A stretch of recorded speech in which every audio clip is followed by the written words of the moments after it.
En Jordanie, nous retrouvons Ahmad et le petit groupe de Français.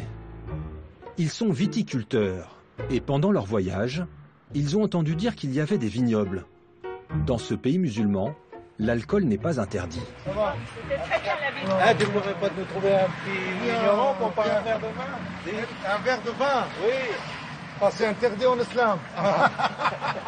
Vous voudriez bien boire un verre de vin? Ou alors visiter une cave? Écoute, quand on arrive à Madaba, il y a des magasins qui vendent le vin, d'accord? On va voir de quelle qualité il vous intéresse. Je vais l'ouvrir pour vous, d'accord? D'accord.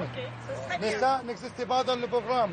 Mais ça, je vais le faire pour vous.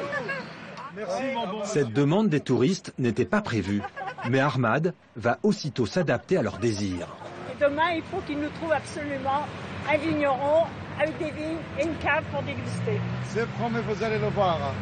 Bon, j'espère. C'est un défi, Ahmad. Et ça coûte quelque chose de changer de programme comme ça? Pour moi, non. La voiture et l'essence et le service gratuit. Je vais le faire pour vous, pour le faire plaisir. Chaque fois, je me mets à la place du client. Si j'ai envie de voir de quelque chose, le chauffeur il va demander des choses extra. Je vais changer mon avis. Non, je ne demande rien. Je le fais avec plaisir. Même j'ouvre le vin sur mon compte. Allez. Merci, Ahmad. De rien, madame. Le seul hic, Ahmad n'y connaît vraiment rien dans le vin. La visite est prévue pour le lendemain. Pour trouver l'adresse d'un vignoble, le guide doit aller vite. Rentrez.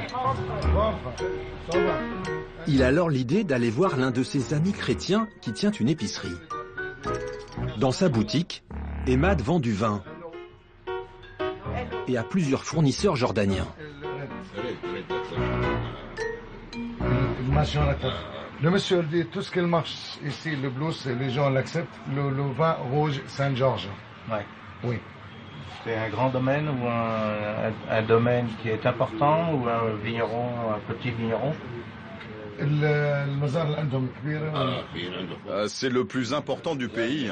Il a 250 hectares de vignes. Ahmad donne à Ahmad l'adresse du domaine et les coordonnées du vigneron. Mais il est trop tard pour appeler le viticulteur.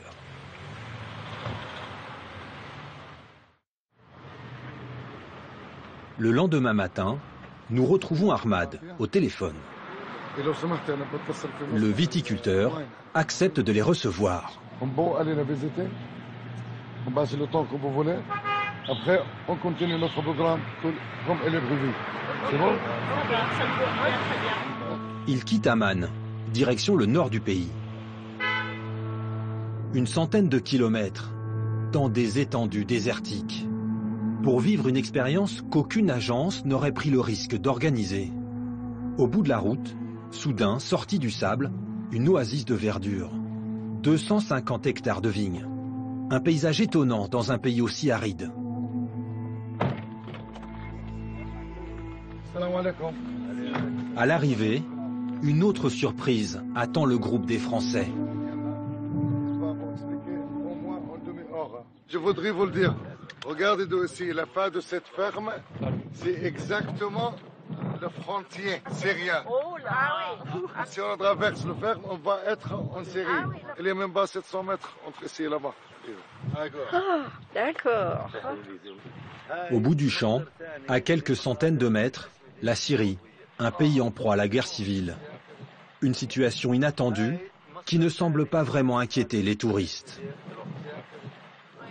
Vous n'êtes pas impressionné par la proximité de ce pays? Du tout. On sent que nous sommes assez sécurisés. Si. Très bien.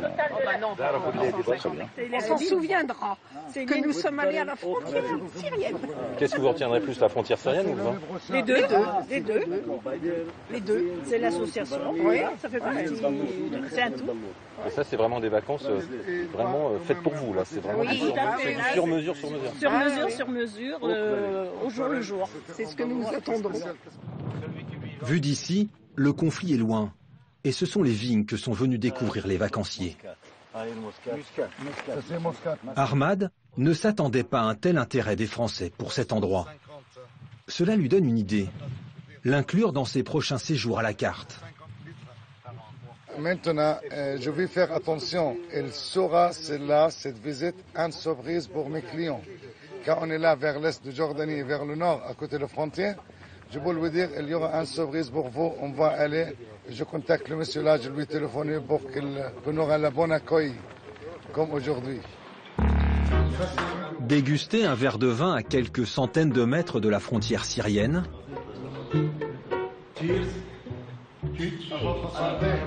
Les voyages sur mesure recèlent parfois de bien étranges surprises. Que l'on soit amateur de vin ou aventurier dans l'âme, les vacances sur mesure, c'est peut-être le moment dans l'année que l'on peut vivre comme personne d'autre. C'est